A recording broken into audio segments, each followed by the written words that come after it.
नमस्कार। मैं अनिल गुप्ता, सह आचार्य भौतिक विभाग, सम्राट पृथ्वीराज चौहान राजकीय महाविद्यालय अजमेर से। हमने पिछले दिनों में अपना जो प्रथम अध्याय था, जिसमें हमने gradient, divergence, curl, flux, Gauss divergence theorem, इन सब का अध्ययन किया था। अब हम ग्रेडियंट, डाइवर्जेंस, कर्ल पर संबंधित कुछ वेक्टर आइडेंटिटीज़ जो यूनिवर्सिटी एग्ज़ाम में पूछी जाती रही हैं, उनका अभ्यास करते हैं। प्रति वर्ष एक अथवा दो आइडेंटिटीज़ परीक्षा में अपने को मिलती हैं, ऐसी संभावना रहती है। तो जो आइडेंटिटीज़ परीक्षा में पूछी गई हैं, उनको आज और कल हम इस कार्य को पूर्ण करना चाहेंगे। कल जैसे मैंने एक आइडेंटिटी ली थी डाइवर्जेंस और ग्रेडियंट के मिक्स रूप में, और वह था डाइवर्जेंस ऑफ ग्रेडियंट 1/r। सिद्ध करें कि इसका मान शून्य होगा। हमने ग्रेडियंट 1/r को सिद्ध किया हुआ था कि gradient 1/r is equals to minus vector r upon r cube. हम इस रिलेशन का इसमें प्रयोग कर सकते हैं, अथवा जिस प्रकार से हमने Poisson and Laplacian equation drive किए थे, और उन इक्वेशन में हमने डाइवर्जेंस ऑफ ग्रेडियंट ड्राइव किया था डेल स्क्वायर। डेल स्क्वायर का मतलब है x बाई और z के रेस्पेक्ट में डबल डेरिवेटिव। हम उसका भी प्रयोग कर सकते हैं, जैसा कि मैंने यहाँ पर किया है। 1/r का डबल डेरिवेटिव फाइंड आउट करें, और जब हम इसका सम निकाल लेंगे तो यह मान शून्य आ जाएगा। ऐसा हमने कल आखिर में ये काम किया था। आज हम काम शुरू कर रहे हैं, सिद्ध करें कि curl of gradient phi is equals to 0।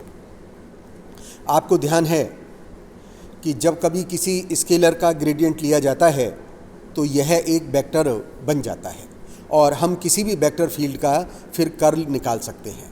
तो सीधे सीधे हम कह सकते हैं curl of gradient phi is equals to 0। और एक बार परीक्षा में यह साधारण सा प्रश्न दूसरे ढंग से पूछा गया कि दिया गया है कि वेक्टर b बराबर ग्रेडियंट फाई, दिया गया है वेक्टर b बराबर gradient phi, then prove that curl of b is equals to 0। तो अल्टीमेटली जो प्रॉब्लम है वो अपनी curl of gradient phi is equals to 0 बनती है। कई बार पेपर सेटर महोदय भी प्रश्न को थोड़ा सा ट्विस्ट कर सकते हैं, लेकिन हमें इन सब बातों से परेशान नहीं होना चाहिए। जब हम कर्ल ऑफ ग्रेडियंट फाई ज्ञात करना चाहते हैं, इसका मतलब क्या हुआ? Del cross gradient phi. Del का अर्थ क्या है? I d d x plus j d d y plus k d d z. Cross of gradient phi का मान रख दें, i d d x of phi plus j d d y of phi plus k d d z of phi. अब ध्यान से देखिए, del cross gradient phi, इसका cross product है, और हमने छोटी क्लासेस में क्रॉस प्रोडक्ट के कई सवाल हल किए हैं, लेकिन हम डिटर्मिनेंट बना करके हल करें, हम उस सिस्टम को नहीं चाहते। हम चाहते हैं आपको बहुत अच्छा अभ्यास हो। तो दोनों वेक्टर हैं, तो इनका कंपोनेंट लिखने का मेथड क्या होगा? जैसे हम पहले x कंपोनेंट लिखना चाहते हैं तो क्या होगा? i लिखें, और जो पहला वेक्टर है यानी डेल का y और ग्रेडियंट फाई का z कंपोनेंट लिखेंगे। पहले का y, दूसरे का z, क्योंकि ये साइक्लिक ऑर्डर में है, क्रॉस प्रोडक्ट है, साइक्लिक ऑर्डर में है। माइनस साइन करके हम इस ऑर्डर को रिवर्स कर सकेंगे। उसी प्रकार से यदि हम y कंपोनेंट लेते हैं, then we will have to start from unit vector j मतलब y कंपोनेंट हो गया। अब आप y से अगला कौन सा आएगा? z, यानी डेल का z लिखिए और ग्रेडियंट फाई का x लिखिए, माइनस साइन करके ऑर्डर को रिवर्स कर दीजिए। यह बहुत साधारण सी बात है। इस अभ्यास को करके बगैर डिटर्मिनेंट बनाए हम डायरेक्ट इसको लिख सकेंगे। तो उसी प्रकार से देखिए, x कंपोनेंट i क्या लिखा? पहले का बाई डी डी बाई, फिर z, minus sign, reverse the order. ये इसका x कंपोनेंट हो गया। जब हमने इसको हल किया तो ये मान कितना निकल के आ गया, i d2phi dy dx minus d2phi dx dy। Okay, तो यह मान इसी प्रकार से इस मान को देख करके हम y और z कंपोनेंट के मान लिख सकते हैं।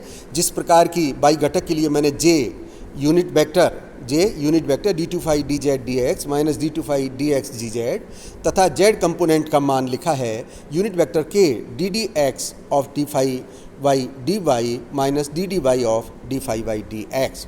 जब हम इनको हल कर रहे हैं तो हमें एक कैलकुलस का सिद्धांत प्रयोग में लेना है और वह सिद्धांत है d2f dx dy is equals to d2f dy dx। क्या मतलब हुआ, जब हम पार्शियल डिफरेंशिएशन करते हैं और डबल डेरिवेटिव ज्ञात कर रहे हैं तो मान लीजिए मुझे x के रेस्पेक्ट में और y के रेस्पेक्ट में ज्ञात करना है, तो पहले x के रेस्पेक्ट में किया जाए या y के रेस्पेक्ट में किया जाए यह महत्व नहीं रखता, और दोनों का जो क्रम है वह बदला जा सकता है। इसलिए हम लिख रहे हैं d2f dx dy is equals to d2f dy dx। It means curl of gradient phi is equals to 0।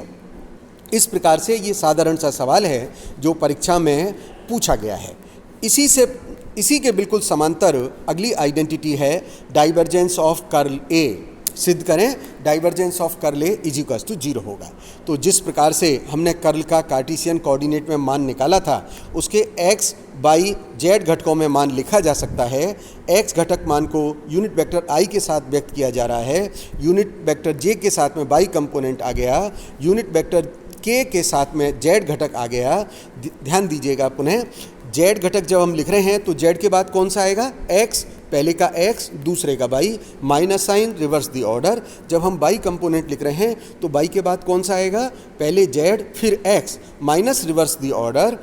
जैसे हम x कंपोनेंट लिख रहे हैं, चूंकि क्रॉस प्रोडक्ट है और क्रॉस प्रोडक्ट में साइक्लिक ऑर्डर मेंटेन रहेगा, तो इसलिए जब हम x कंपोनेंट लिख रहे हैं तो x के बाद आएगा y और फिर z।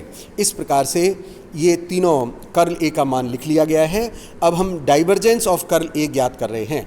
डाइवर्जेंस ऑफ कर्ल ए में क्या होगा, i dot I, j dot J, k dot के सभी वन होंगे और i के साथ में जो टर्म है उसको ddx लगा दें, तो उसमें ddx लगा दें।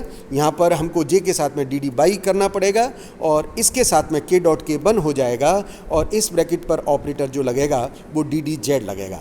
और इस संक्रिया से हमको कुल 6 पद मिलेंगे जो मैंने इस प्रकार से लिखे हैं। इनमें 3 धनात्मक है, 3 ऋणात्मक है, एक दूसरे से सब कट रहे हैं और इस प्रकार से जो रिजल्ट हमको मिल जाएगा वह रिजल्ट होगा divergence of curl A is equals to 0। परीक्षा में एक रिलेशन पूछा गया, divergence of phi A is equals to phi divergence of A plus vector A dot of gradient phi. ध्यान रहे इस प्रकार के जो रिलेशन हैं, जो ये वेक्टर आइडेंटिटीज है, हम इनको पहले अध्याय में स्थापित कर रहे हैं, प्रूव कर रहे हैं, लेकिन जब हमारी इकाई तीसरी आएगी वहाँ पर मैं इन रिजल्ट्स का डायरेक्ट उपयोग करूँगा। वहाँ पर हम इस रिजल्ट को सिद्ध नहीं करेंगे, वहाँ पर हम इस रिजल्ट को divergence of phi A is equals to phi divergence of A plus vector A dot of gradient phi के मान को हम डायरेक्ट प्रयोग कर सकेंगे। फाई एक स्केलर है जो और vector A X Y Z घटक फॉर्म में A x I plus A Y J plus A Z के लिखा गया है। डाइवर्जेंस ऑफ फाई ए बराबर क्या हो गया, डेल के साथ में डॉट प्रोडक्ट होगा, इसलिए ये मान हो गया i d d x plus j d d y plus k d d z dot of phi A. Phi A को हमने क्या लिखा है, phi A x I plus phi A Y J plus phi A Z के। अब चूंकि dot product है I dot I, J dot J, के डॉट के सभी वन हो जाएंगे और इस प्रकार से जो टर्म आएगी वो क्या आएगी, d d x of phi A x, d d y of phi A y plus d d z of phi A z. अब ये डिफरेंशिएशन मेथड बन गया, यू वी मेथड लगा सकते हैं, u differential b plus b differentiation of u. साथ ही साथ हमको जब हम डिफरेंशिएशन करें तो राइट हैंड साइड में हमें किस प्रकार की टर्म आ रही है उन पर ज़रूर नज़र रखना चाहिए। हम राइट हैंड साइड में नज़र देख रहे हैं कि एक जो टर्म आ रही है वह फाई के टर्म में आ रही है और दूसरी जो टर्म आ रही है वो वेक्टर ए के साथ में आ रही है। इसका अर्थ हुआ कि जब हम इनका डिफरेंशिएशन करें तो फाई की टर्म को एक साथ लिख लें और दूसरे वेक्टर की टर्म को दूसरी लाइन में लिख लें, जैसे मैंने यहाँ पर किया है। u differentiation b plus b differentiation of u। तो क्या किया मैंने, phi d d x of A x पहली लाइन में लिखा और नीचे क्या लिखा, A x d d x of phi. ऐसा मैंने क्यों किया, क्योंकि राइट हैंड साइड में ऐसे मुझे टर्म स्थापित करनी है, इसको इसके बराबर सिद्ध करना है। दूसरा जो पद था d d y of phi A y, उसमें phi d d y of A y को पहली लाइन में लिखा प्लस दूसरा जो पद है A y d d y of phi को दूसरी लाइन में लिख दिया। और इसी प्रकार से हमने तीसरा और अंतिम पद d d z of phi A z को भी इस प्रकार से पहली और दूसरी लाइन में लिख लिया है। इस लाइन को लिखने के बाद आप क्या कीजिएगा, फाई की जो पहली लाइन में 3 टर्म है उनको मिला 3 पद हैं उनको मिला लीजिएगा, फाई कॉमन ले लीजिएगा, तो ये बन गया d d x of A x d d y of A y plus d d z of A z. साथ में जो अंतिम 3 पद है A x d d x of phi, A y d d y of phi plus A z d d z of phi, इनको एक साथ मिला दीजिएगा। और जब हम इन 6 पदों को 3-3 करके हमने फिल्टर आउट किया है तो हमको ध्यान आ जाएगा जो पहला ब्रैकेट है एक्स एक्स के पाई के साथ बाई, जेड के साथ जेड, यानी ये डाइवर्जेंस की टर्म हो गई है, इसलिए हमने इसको फाई डाइवर्जेंस ऑफ ए लिख दिया है। जबकि दूसरा जो ब्रैकेट है वह vector A dot of gradient phi के मान को व्यक्त कर रहा है। यूनिवर्सिटी एग्जाम में एक क्वेश्चन इस प्रकार पूछा गया, यदि सदिश क्षेत्र वेक्टर ए बराबर x plus 3y I plus by minus 2z J plus x plus small A Z के है, कैसा है, ये परिनलिकीय सदिश है। हमको ये दे रखा है कि ये जो वेक्टर फील्ड ए जिसे व्यक्त किया है ये परिनलिकीय है, सोलिनॉइडल है, और हमसे पूछा गया है वेक्टर ए का मान ज्ञात कीजिए। हमको ध्यान है कि जब कभी किसी सदिश क्षेत्र का डाइवर्जेंस का मान 0 होता है तो हम उसको परिनलिकीय सदिश कहते हैं। और चूंकि इस प्रॉब्लम में परिनलिकीय सदिश बताया गया है, इसका अर्थ हुआ कि इसका हम डाइवर्जेंस निकालें और डाइवर्जेंस निकालने पर इसको 0 के बराबर कर दें, तो 0 के बराबर करने पर स्मॉल ए के मान को निकाला जा सकेगा। कंसेप्चुअल प्रॉब्लम है, थ्योरी की सीधी सीधी एप्लीकेशन है। एक प्रॉब्लम जिस प्रकार से हमने डाइवर्जेंस ऑफ फाई ए ज्ञात किया उसी प्रकार से हम कर्ल ऑफ फाई ए ज्ञात कर सकते हैं। और राइट हैंड साइड में ये किसके बराबर सिद्ध करना है, phi curl of A plus gradient phi cross A. तो हम क्या करें, सबसे पहले फाई ए का मान लिख लिया।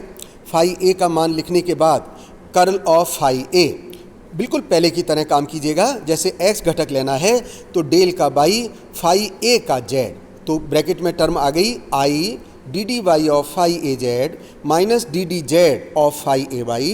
बिल्कुल इसी प्रकार से मैंने यूनिट वेक्टर जे और यूनिट वेक्टर के साथ में वाई और जेड घटक को लिख दिया है। पुनः इसमें है d d y of phi A z, इसमें हम यू बी मेथड करेंगे और यू बी मेथड करके इससे हमें 2 पद प्राप्त होंगे। 2 पद को हमने पहले पूर्व की भांति फाई वाली जो टर्म है उनको एक साथ लिखा है, दूसरी वेक्टर वाली जो टर्म है उनको नीचे की लाइन में लिखा है, जिससे कि हम राइट हैंड साइड को मैच कर सकें।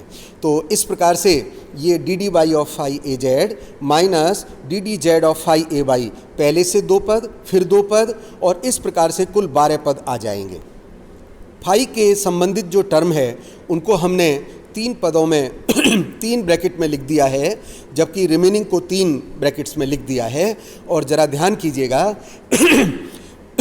यूनिट वेक्टर आई जे और के साथ जो फाई की टर्म है जब हम उसको कंबाइन कर रहे हैं तो वह कर्ल ए के मान को व्यक्त कर रही है, जैसा कि मैंने यहाँ पर पृथक से सिद्ध कर दिया है।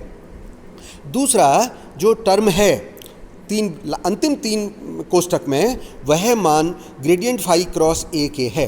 ध्यान रहे ग्रेडियंट फाई अब एक वेक्टर क्वांटिटी है और इस वेक्टर का हम दूसरे वेक्टर ए के साथ में क्रॉस प्रोडक्ट ज्ञात कर सकते हैं। और जब हम इसका क्रॉस प्रोडक्ट ज्ञात करेंगे तो वो इस प्रकार के पद आएंगे, unit vector i d d y of phi A z minus d d z of phi A y, ये एक्स कंपोनेंट हो गया, बाई कंपोनेंट के लिए plus unit vector j d d z of phi A x minus d d x of phi A z plus unit vector k d d x of phi A y minus d d y of phi A x. तो जो अंतिम तीन पद हैं वो इसके बराबर हैं, अतः यह identity curl of phi A सिद्ध होती है phi curl of A plus gradient phi cross A.